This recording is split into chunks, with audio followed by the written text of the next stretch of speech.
신장과 방광을 나타낸다 그랬죠. 신장과 방광.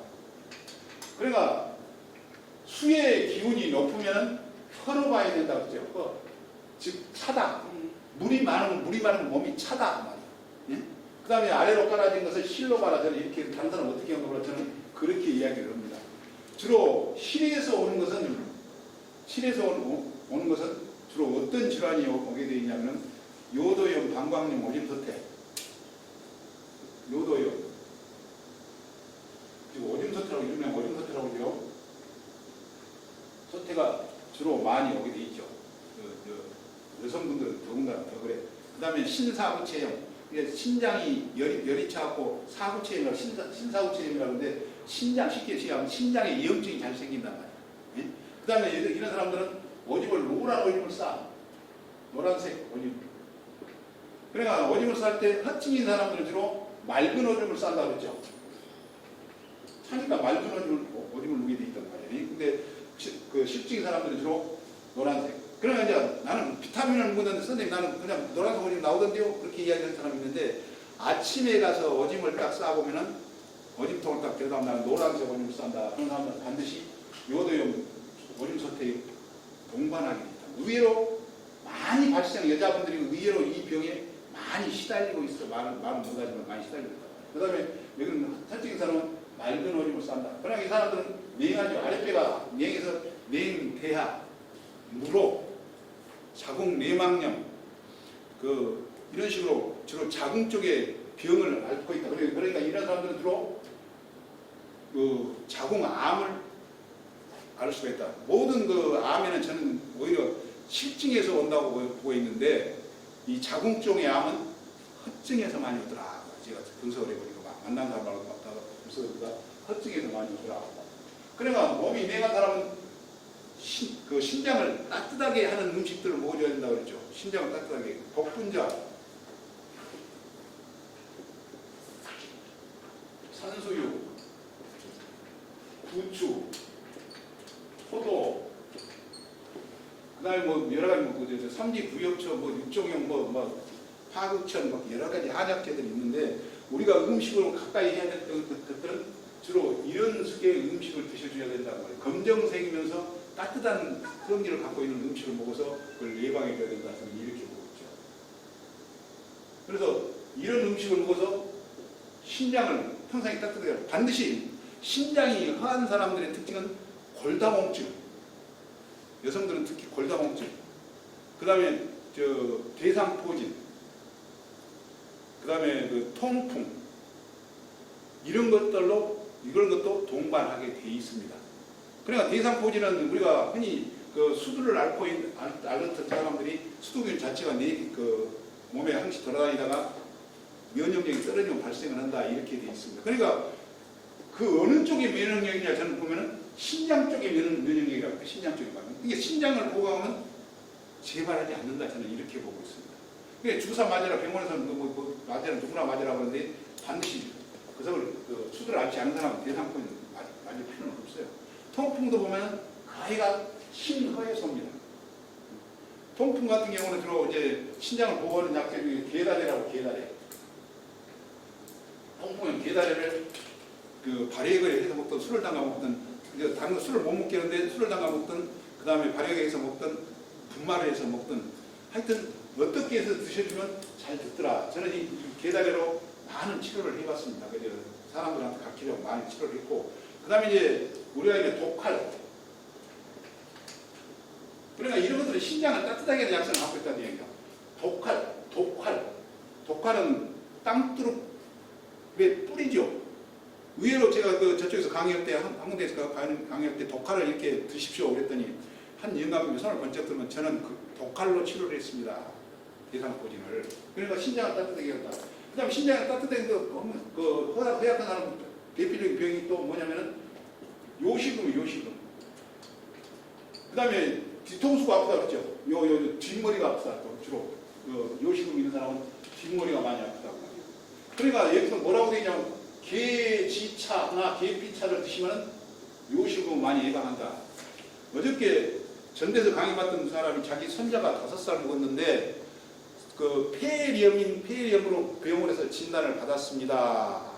그런데 아기가 기침이 낫지 않습니다. 아무리 약을 먹어도 기침이 낫지 않습니다. 그래서 딱 타임라인을 분석해 봤더니 신호염. 그래서 전화를 해갖고 아기가 된 기침을 할 것이다. 아래서부터 끌어올린 기침을 할 것이다. 그러니까 아랫배를 따뜻하게 해야지 나지. 폐도 약하지만 아랫배를 따뜻해야 될 것 같다. 그래서 뭘 처방했을까?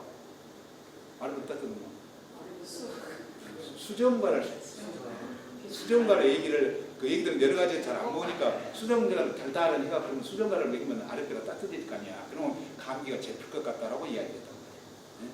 그러니까 분석을 해서 그 사람 기침을 한다고 폐가 말하자면 병원에서 폐염 환자라고 했는데 폐가 허하더라고 말이야. 근데 얘기가 열을 놓고 몸 이제 신장이 기운이 높으니까 열을 놓고 얘가 몸 손발은 차고 열이 없고 그러면서 기침을 장기침을 오래 하더라. 그러면서 이제 내가 그 파이만 또 역시 그 병이 그래서 신장이 차서오는 질환이라고 보고 수정관을 해서 한번 먹여봐. 다른 얘기들은 특별히 뭐 먹일 것이 없어서 수정관을 해서 먹여봐라. 그런 거 하면 아랫배가 따뜻해서 기침이 잡히더라고 이야기했죠. 그래서 이런 질환을 이렇게 한다. 그 다음에 오줌소태가 생길 때는 제가 누누이 설명했죠. 현대의학 가면 이 바이러스가 감염이 돼 있다고 보고 항생제 치료를 하는데 이 한의학에서는 열에 의해서 발생한다고 말이에요. 하복부가 열이 너무 많다고 말이에요. 염증이 생긴 것은 염증이 생길 때는 반드시 열이 발생하면 염증이 생긴다라고 말씀드렸다. 그래서 열이 많을 때는 지부자,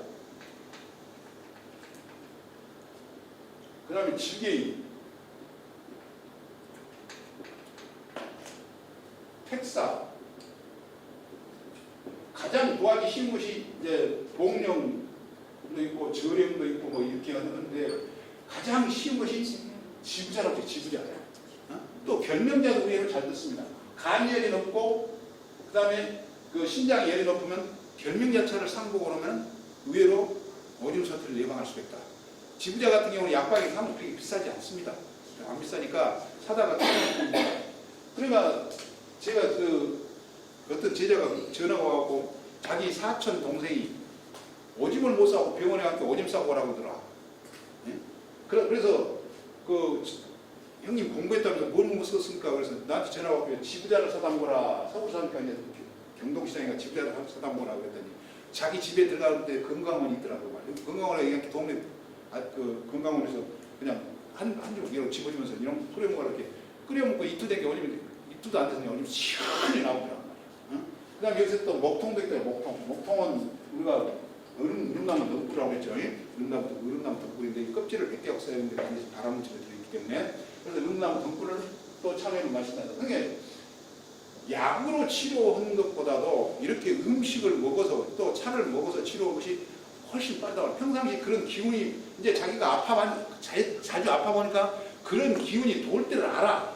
이런 다 하잖아. 내가 무슨 지금 이 컨디션이 나빠졌는 거 좋아하는 거 안다 그래. 그럴 때 이제 나는 어디로 병이 온다를 알아. 나는 어디로 병이 온다. 그러니까 그때 이런 차를 끓여서 당분간 복용하면 깨끗이 치료가 된다고 말이야. 근데 병이 남유에 꼭 나고 난 다음에 가서 병원에 가서 치료하니까 오래 간다는 병 치료가 또 오래 가기도 하고 돈도 많이 들고 사람 고생하고. 그러니까 자기가 이제 인지를 하고 병을 미리 정리를 해서 이런 것들을 정리하면 좋겠다 말이야. 그래서 또 남자들은 주로 이렇게 되면 저립선 염증으로 얻고 남자들은 또 허에서는 저립선 비대증이 온 거죠. 이게 실에서는 염증이 오고 허에서는 비대증이 온다. 이게 딱 정해져 있어. 병이 오는 원인들이 정해져 있는데 우리는 그걸 인지를 못하고 또 알지도 못하니까 무조건 병원 약만 먹고 그러더라고요. 그래서 신장이 허나 실하나. 그 다음에 이제 그 허증에서는 주로 가장 문제가 불임증이 많아요. 불임증. 남자나 여자나 정자나 난자가 불량하다 그 말이에요. 그러니까 불임증이 의외로 많다.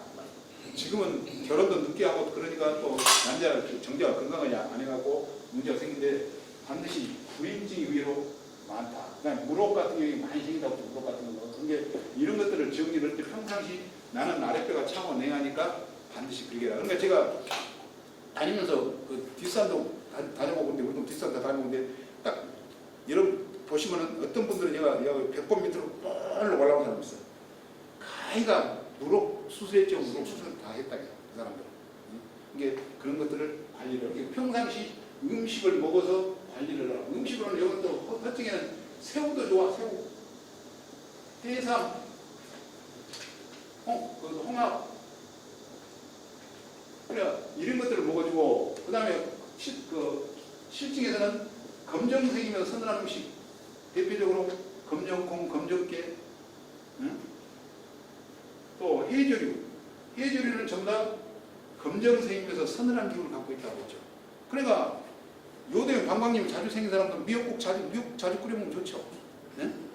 그래서 아무튼 신장을 서늘하게 하고 신장을 따뜻하게 해야지만 그 질환들이 정리가 된다. 이렇게 보시면 되겠죠. 그래서 우리가 자기가 어디가 이렇게 사람마다 항시 제가 말씀드렸지만 자기를 지배해버리는 장기가 있단 말이야. 그 장기부터 다스려갖고 그 장기를 편안하게 만들어 놓고 나머지를 보호해야 되는데 무조건 우리는 보약 개념만 생각한다는 거야. 그러니까 신장이 허한 사람은 좋은 거 염소, 개고기 이런 것도 신장이 허한 사람들이 먹어야 되는 음식 중에 하나단 말이죠. 네? 그러니까 신장이 아랫배가 여자들한테 염소가 좋다네 그런데 신장이 열 있는 사람들이 먹으면 어쩌대? 요도에 방금 오줌소자가 생기게 돼 있어 그것이. 이게 신장이 차가운 사람들이 먹어야 되는 무조건 여기서 텔레비에 나오면서 아무나 염소고기 먹으시오 막 피하를 해야 되고 그런다고 말이에요. 근데 신장이 허한 사람들이 먹어야 될 게 염소, 개고기 같은 것을 먹어서 신장을 보호해라 말이죠. 그래서 여러분들이 오행별로 제가 여기까지 마치고